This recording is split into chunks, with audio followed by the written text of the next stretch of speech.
Welcome everybody. We are here on another Metal Monday. How you doing, Brett? Doing good, bud. We're just talking about the weekend and how crazy it gets sometimes. It gets busy, but I wouldn't trade for the world, man. No. You know, busy with family and friends, and I love it as much as I love working here. It's a lot of people I don't think really buy that on our culture, but I think most of us.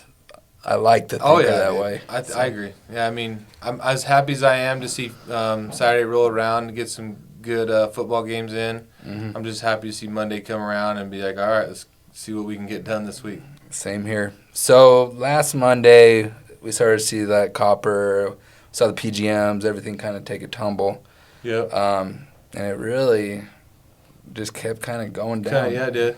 It was like a waterfall. Yeah, and today it looks a lot better though. Yeah, I mean, on sure. the precious metal side, I mean, nothing too copper still amazing went down on a penny or so, or in mid-afternoon at least, Yeah, nothing too amazing on the base metal side, but I think like the precious metals, I mean, you saw a good balance. The last time I checked was, I think platinum was close to up $40, and palladium was sitting right on up 70, 68, something like that. So, which obviously we talk about that just as much as we talk about the base metals.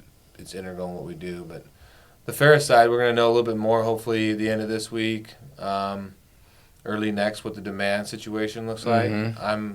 I'm anticipating a positive market. I'm anticipating the demand is still going to be there just because the price of new steel seems to keep coming up. Yeah. So as long as the export's there, then I think the domestic demand is there. So you follow the new steel. You follow some of that for our pipe businesses. Correct. I'd imagine. Yeah. Do those typically? Do you see like your rebar price or your other new steel? Do you see the scrap typically follow it, or is there some time where it's a lag?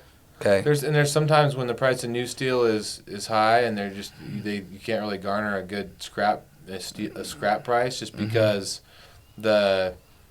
either the export market isn't there, they don't feel like they have to pay, they're opening up the margins, or the export market is there, so that there's more of a lockstep move with new steel and scrap. We pay attention to the cold roll, the hot rolled, the galvanized price, just because we buy a lot of steel. Mm-hmm. So that's always kind of in the back of my mind, like where's the new steel price going, and then just kind of seeing the trends on the scrap side.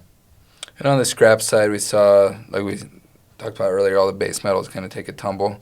Is part of that because the dollar is getting stronger around here? It was last week. They say that's kind of the big reason that the markets are up today, at least on the precious metal side, is that the dollars came off this morning. Obviously, the Europe and the Asian markets were up last night, and that helped our cause here. But the dollar also weakened overnight, and that's what's pushed those metals up. So next Metal Monday, hopefully we got an idea where our October ferrous price is. We should have a pretty good feel whether it's going to be up, down, or sideways. But I feel like the demand is there. These people still need the material, so I'm feeling fairly positive about October. Well, we'll wait and see. All right, man. Take care.